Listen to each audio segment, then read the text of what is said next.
When entrepreneurship isn't a dream, it's a demand. What Black women are really building in 2025. Good morning, beautiful souls. Welcome to Soft Girl Era, the sacred space where strong Black women unlearn survival, rediscover softness, and reclaim the joy, rest, and freedom they deserve without guilt, without apology, and without explanation. I'm your host, LeAnne Dolce, pronounced Dolce, like sweet softness whispered in French, and I'm your guide from burnout to boundaries, from doing to being, from strong to soft and loving every second of it. Today, I want to share something with you that might shift the way you see entrepreneurship, resilience, and what it really means to rebuild when the world keeps pushing you out. I recently had the honor of sitting down with Krystal Spires, a powerhouse advocate, strategist, and truth teller who's been on the front lines of supporting Black women navigating one of the most challenging economic moments of our time. Krystal Spires is making the world a better place by refusing to let Black women's stories be erased, by amplifying their resilience, and by creating pathways for healing, empowerment, and economic justice. They are fighting for visibility, for equity, for the voices that are too often silenced. And what they shared with me, well, it's going to challenge everything you thought you knew about entrepreneurship, choice, and survival. So let's dive in. Here's the thing we don't talk about enough. When we see a Black woman launch a business, start a side hustle, or pivot into freelance work, we celebrate it. We call it ambition. We call it courage. We call it the entrepreneurial spirit. And yes, sometimes it is all of those things. But here's what Krystal Spires helped me understand in a way that hit me right in the chest. For many Black women in 2025, entrepreneurship isn't a choice born out of inspiration or opportunity. It's a response to crisis, it's a survival strategy.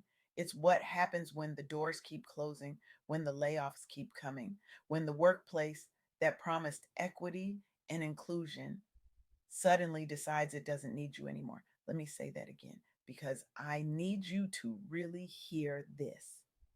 The surge in Black women's entrepreneurship in 2025 isn't driven by a sudden wave of inspiration. It's a direct response to systemic instability and mass layoffs. It's what happens when over 300,000 Black women are pushed out of the workforce, when the unemployment rate for Black women spikes to nearly 7%, far higher than the national average, and when the wage gap between Black women and white men sits at a staggering divide, with Black women earning about $54,000 compared to nearly $90,000 for white men.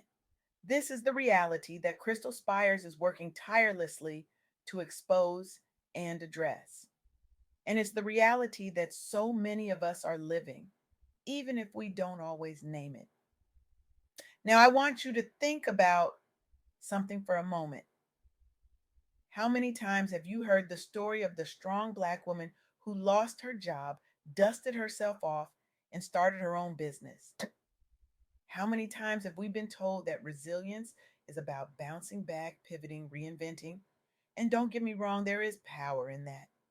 There is beauty in that. But what if we stop for a second and asked, why are Black women always the ones who have to bounce back? Why are we always the ones who have to reinvent? Why are we always the ones who have to be strong? Krystal Spires shared with me the findings from the California Black Women's Collective Empowerment Institute's 2025 State of Black Women in California report, and the numbers are staggering. 60% of Black women report experiencing workplace discrimination. Only 21% see strong advancement opportunities in their current roles. And when the layoffs came, and they came hard, nearly 60% of those affected Black women started businesses or freelance work. 52% switched industries entirely. They didn't have the luxury of waiting for the economy to stabilize or for corporate America to remember their value. They had to move, they had to adapt, they had to survive. And here's where it gets even more real. Let me tell you about Fajani Cadet. Fajani was the director of diversity and inclusion at a global research firm. Highly educated, deeply committed to her work.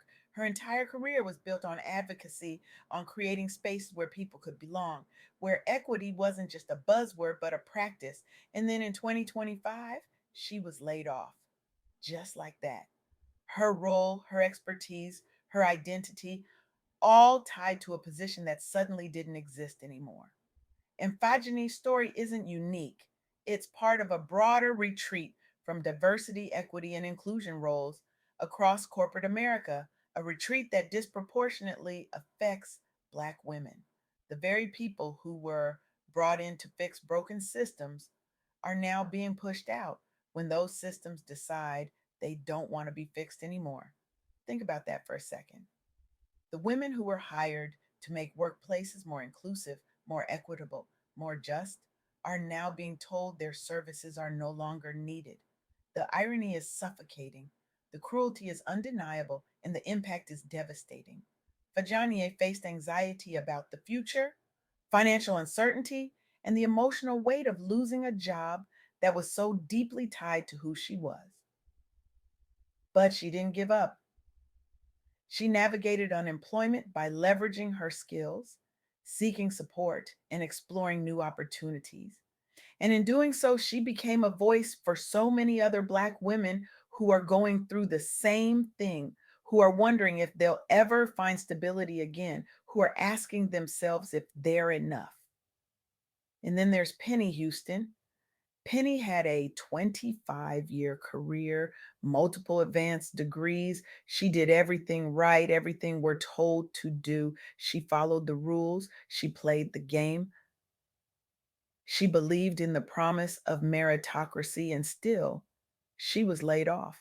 Prolonged unemployment followed, financial strain, the kind of stress that keeps you up at night, that makes you question everything, that makes you wonder if you'll ever feel secure again.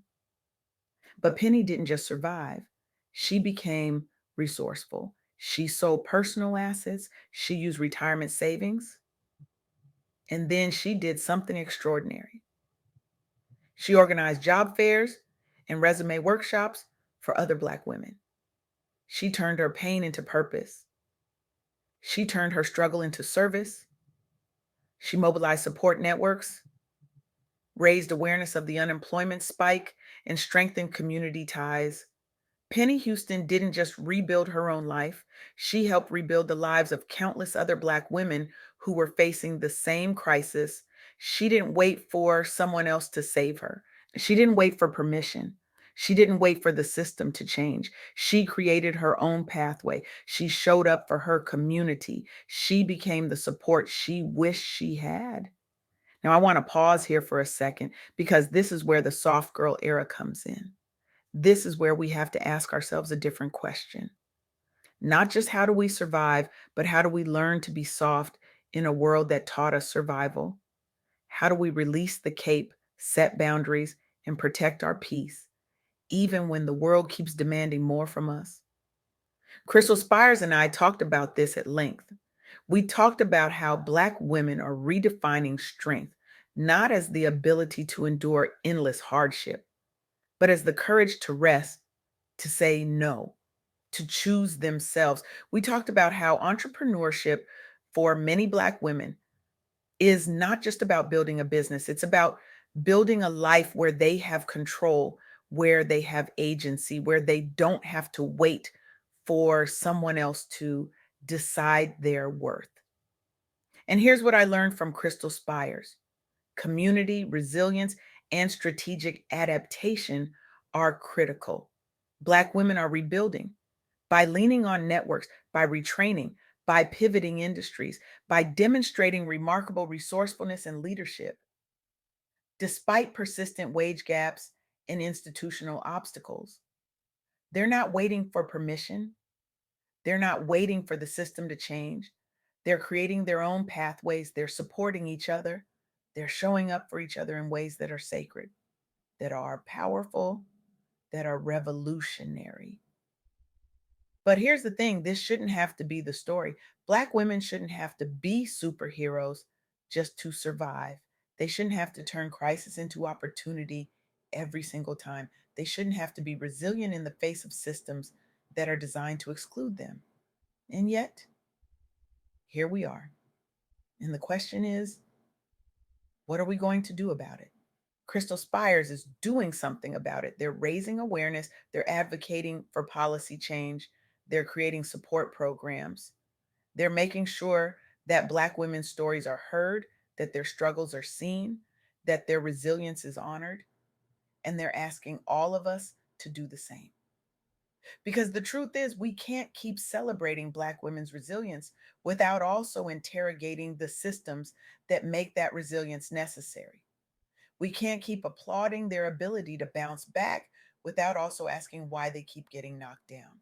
We can't keep calling them strong without also giving them permission to rest. So here's what I want to leave you with today. As you reflect on this conversation, I want you to ask yourself, how can you leverage your own networks, resources, and skills to not only rebuild, but to redefine what stability and success look like for Black women in your community? What action will you take starting today to support, invest in, or collaborate with Black women entrepreneurs and professionals? Maybe it's hiring a Black woman for a project. Maybe it's sharing a Black woman's business on your social media. Maybe it's showing up to a job fair, a workshop, a community event. Maybe it's simply checking in on a Black woman in your life and asking, how are you really doing? And then listening, really listening, not to respond, but to understand, not to fix, but to witness. Because here's the truth: softness is not weakness, rest is not laziness, saying no is not selfish, and choosing yourself is not a luxury, it's a necessity. It's a radical act of self love. It's a reclamation of your identity, not the version shaped by family expectations, some church roles, or boardroom rules, but the real you that's been waiting to bloom. Krystal Spires reminded me that Black women are still here, still leading, still rebuilding, even when the world tries to push them out. And that's not just resilience, that's revolution. That's sacred. That's the soft girl era in action. But let me be clear about something. The soft girl era is not about opting out, it's not about giving up. It's not about retreating into comfort and forgetting the fight. The soft girl era is about redefining the fight. It's about understanding that rest is resistance, that boundaries are revolutionary, that choosing peace is an act of defiance in a world that profits from your exhaustion. So I'm asking you right now to make a choice. Are you going to keep celebrating Black women's resilience without challenging the systems that demand it? Or are you going to show up, speak up, and stand up in ways that actually create change? Are you going to hire a Black woman? Are you going to invest in a Black woman's business? Are you going to amplify a Black woman's voice? Are you going to create space for a Black woman to rest? Because if you're not willing to do that, then your applause means nothing. Your admiration means nothing. Your celebration means nothing. Black women don't need your applause. They need your action. They need your investment. They need your support. They need you to dismantle the systems that keep pushing them out. They need you to create the conditions where entrepreneurship is truly a choice, not a demand. So here's my challenge to you: walk out of here today and do something. Not tomorrow, not next week. Today, reach out to a Black woman entrepreneur, share her work, buy from her, hire her, invest in her, advocate for her, show up for her. And if you are a Black woman listening to this, I want you to know something. You are not alone. You are not forgotten. You are not invisible. Your resilience is not your burden to carry alone. Your strength is not a requirement for your survival. Your softness is not a weakness. Your rest is not a luxury. Your boundaries are not selfish. Your peace is not negotiable. You deserve to be soft. You deserve to rest. You deserve to say no. You deserve to choose yourself. And you don't need anyone's permission to do it. This is your invitation. This is your permission slip. This is your reminder that you are worthy, you are enough, and you are loved exactly as you are. So take a breath, release the cape, set the boundary, protect your peace, and step into your soft girl era unapologetically, powerfully, and beautifully. Because the world doesn't need you to keep surviving. The world needs you to start thriving. And that starts with you choosing you. Thank you.